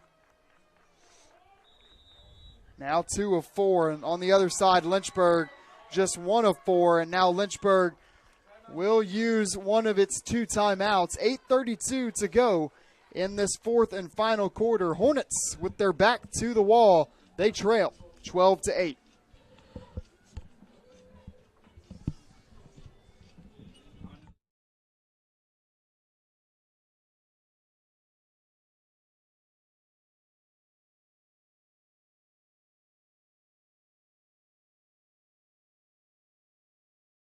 My name is Joshua Carr. I am a senior. I am a theater major as well as a history minor. I live in 5th Street, the historic black neighborhood. The money came in, transfer, scholarship, all that. I appreciate that greatly. I'm smart too. So they gave it like, you smart, here. You know what I'm saying? You come here to do a job. I came here to do a job. A student's job is to get that degree and make something of ourselves. I love the diversity here. I love the different interests of people here. I can teach somebody that doesn't know what I know, and that person can teach me something that I don't know that they know. So that's what I love about my school. They respect that and they allow us to showcase and voice our expressions. That's what you get here.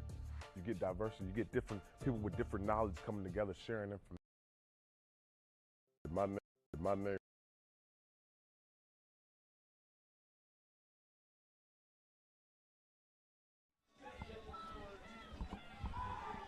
March 10th, 2021, the last time these two teams faced off against one another. A similar script to the game we have seen today. Lynchburg led 5-3 early, fell down 12-6 before a 5-0 run put the Hornets in position to tie. St. Mary's did ultimately come away with the 16-12 win in that one, but Lynchburg going to need a similar type run to be put together they want to put themselves back in this contest. Still got some time, but it's going to start here in the draw circle. Reagan Bradley stepping up to the plate for the Hornets.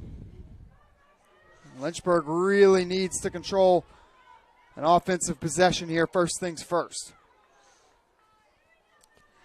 Yeah, Sam, this is the point in the game that you're going to start to see some of this more scrappy or aggressive play come through, because the Hornets are still have the chance to put some numbers up on the board, but the Seahawks still definitely are in a place where they want to defend it.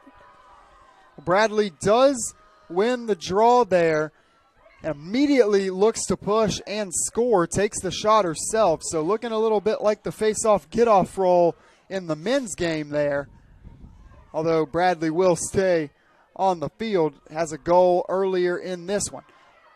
Daniel looking for an angle. Once again, Sullivan.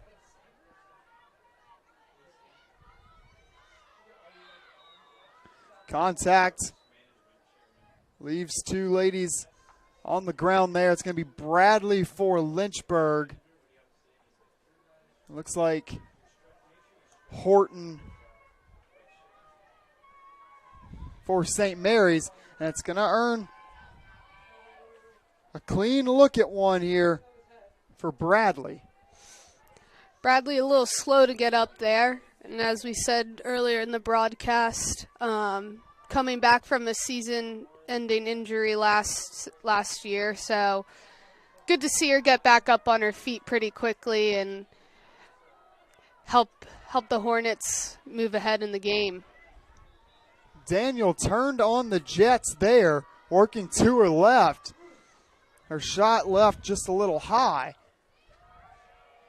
She can certainly create for herself the speed she possesses. Here's Bradley now. Look for a moment as though she might get a screen from King. King fades down. And once again, Bradley winds up hitting the turf, dusts herself off, pops back up. Lynchburg prolonging this possession. You just hope, if you're a Hornet fan, that it does ultimately end in a goal. Bradley's going to try to make something happen, but cannot do it, as Clemmer, who has not been tested much in the second half, still looks more than game sharp there, stepping up and making the save.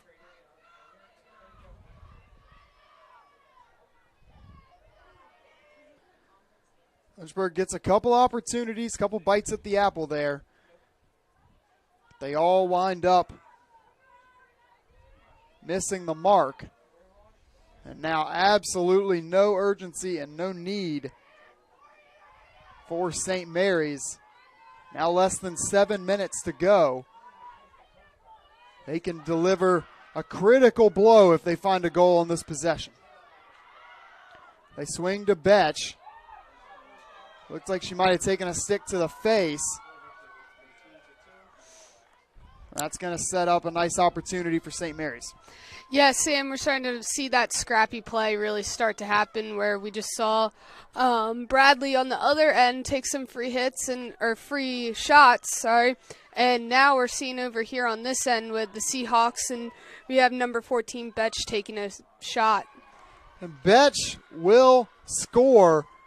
That is not a position that you want to find yourself in if you are Julia Broughton. It's arguably the most prolific scorer on this St. Mary's offense. Steps up to the plate in what is essentially a one-on-one matchup, Broughton and Betch. Betch gets the best of it this time around, and although she does not have the 9 goals she scored against Stockton, I'm sure she's just fine with the hat trick she's come up with today. And more importantly, the 5-point lead that she has assisted in giving her team. We will get a change in the goal now. MJ Tucker will come back in, presumably to finish out the last 6.5 minutes of this game. Hornets looking for a bit of a change. Broughton did a lot of really nice things in this one. Stepped up, made a couple of tough saves. St. Mary's just gotten the best of her a little bit in this second half.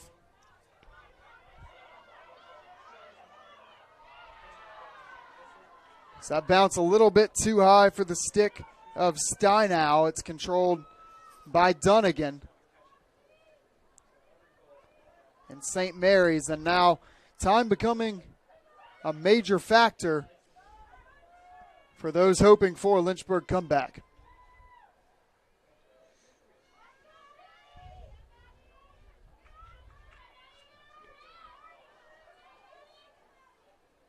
Carmody working against Maddie Mueller, getting some action here in the second half. Here comes a low shot that bounced up. Looked like it may have caught part of the net, may have been the post. Yeah, from this angle, Sam, it did kind of look like the ball went in there, but a whistle was blown a little bit before that, possibly. It did look like it caught part of the top of that net there, bounces back out. A conversation between the officials, pretty brief. Now we'll get the free look for St. Mary's. Stepping up to the plate and putting it right in. It's Horton, I believe.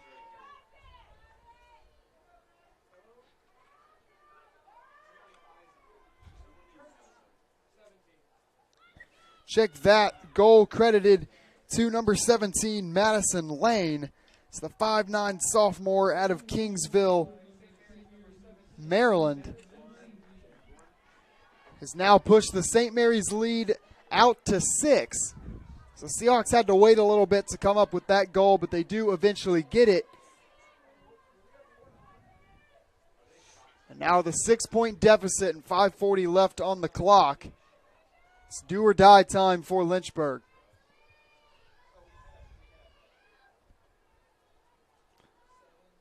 Showed some growth in several areas. What we saw against Mary Washington last week certainly put all the pressure on St. Mary's early.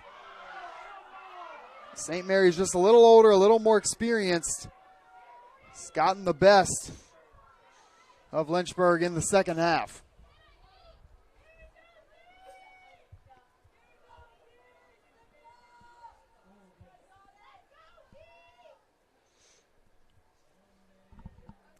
Some frustration there from the sideline after that last draw control we had, and Lynchburg had seemed to want it to go their way, and officials had some other ideas or saw some other things there.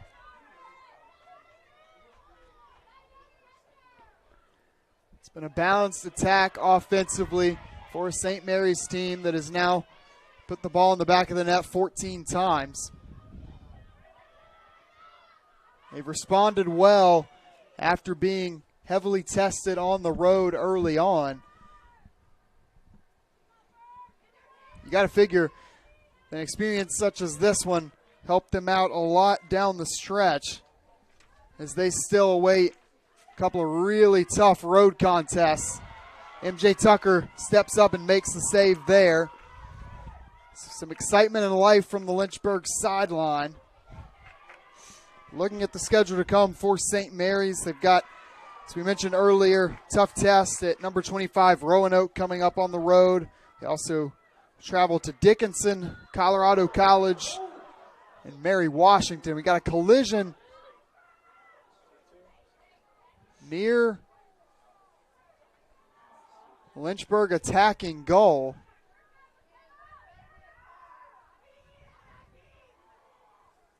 Looking for the number. I believe that was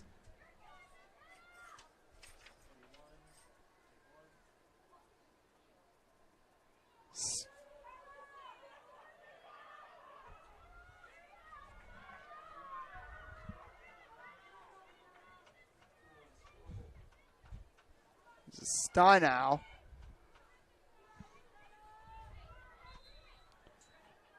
She'll look to take the free one. Glances off the post. Recontrolled by Lynchburg. They look to set something up quickly. Now Neely Morris trying to wrap around. She gets a shot off, but it is once again easily corralled by the reigning United East Defensive Player of the Week in Maddie Clemmer. And with the way she's stepped up in the second half of this one, she could potentially be looking at another. Again, 10 saves last week. Junior goalie, the only goalkeeper on the roster for this St. Mary's team.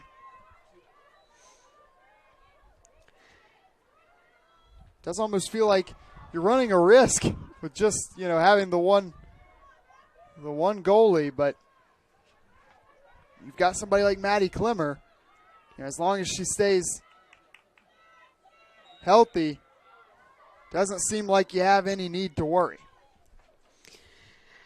Yeah, Sam, going to the fall with Lynchburg field hockey. Last season we had only one goalie, so practices were done a little bit differently. We didn't go all out as much as we could.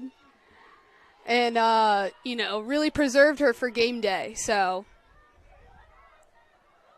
Deja vu on that one as Steinow took another shot at it, and it's once again stopped by Klemmer. Just piling up the stats as we head down the stretch. 2.5 minutes to go.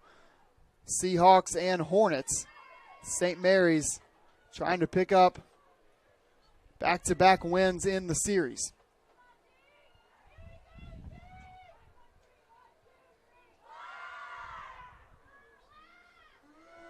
One thing I do not anticipate seeing is any give up from the Lynchburg side of things. They fought all the way to the final whistle, coming up with 2 goals in the last several minutes against Mary Washington. And MJ Tucker showing that off on that stop right there. Of course, St. Mary's not giving an inch either, putting the pressure all over Tucker, and they will force another Lynchburg turnover. Now with less than 2 minutes to go, got just about a 20-second disparity in shot and game clock.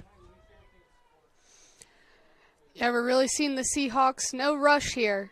This is where they're really going to use that shot clock to their advantage.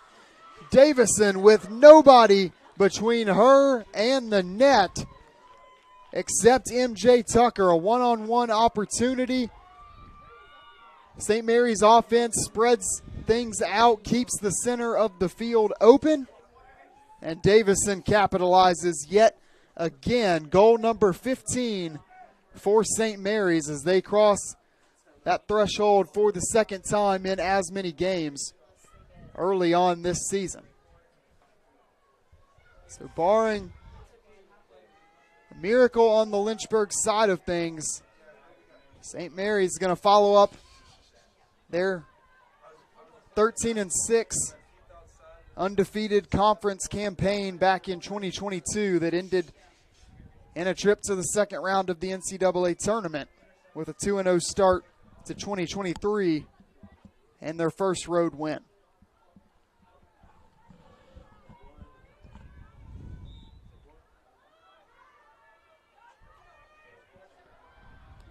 Tori King battling for the draw, unable to come up with it, and St. Mary's sets up one last time. Be surprised if we see a shot go off here over the last 70 seconds.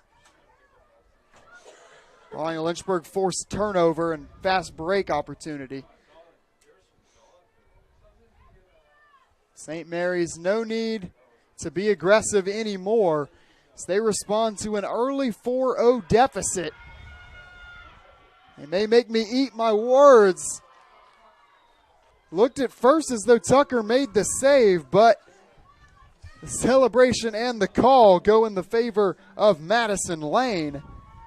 She scores for the second time this evening.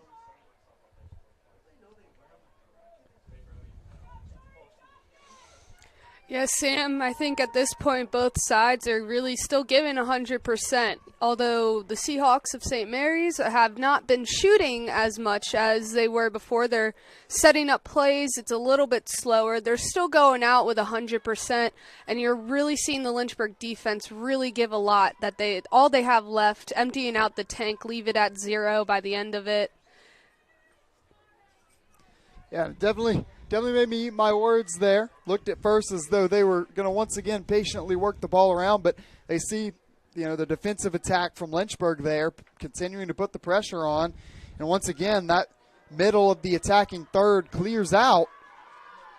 And, Madison Lane kind of says, hey, all right, well, if it's going to be presented on a silver platter, I will certainly feast off of that. Comes up with her second goal of the night.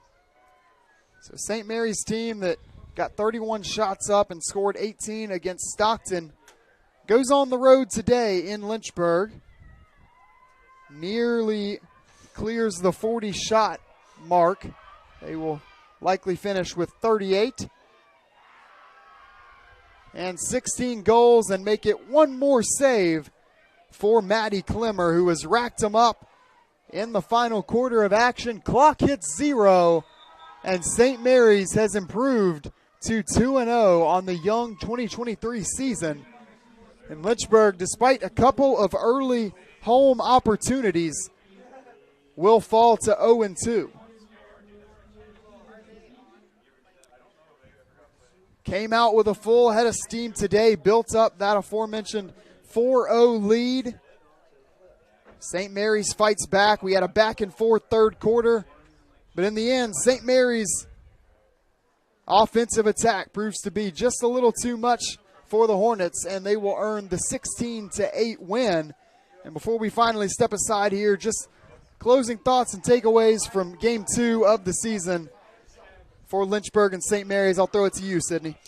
Yeah, for the Hornets, definitely a younger team. Definitely have some room to grow and to hopefully take these 2 losses and help put them into a better mindset as the week goes on and find that win. It'll make them a little bit hungry. If you're St. Mary's, you're down here playing some ODAC schools, you definitely want to keep this momentum going. The next competition that they have up is a little bit tougher of a team, but definitely I think St. Mary's can bring the challenge. They just want to start off a little bit stronger in that first quarter. As you allude to, St. Mary's travels to Roanoke, 12 o'clock. First whistle this Sunday. And as for Lynchburg, they will get a little over a week off before they head up to Ohio to face Ohio Wesleyan. That also set for a noon first whistle. That's going to do it for us here at LHSN in today's game. Once again, your final, Seahawks 16, Hornets 8. Want to give one more shout out to our incredible LHSN crew. Special thank you to our director, Kyle Ayers, and director of digital media, Tim LaDuca. Once again, thank you for spending a little bit of your Friday night with us. For one last time, I'm Sam Graham alongside Sydney Metz, and we'll see you next time.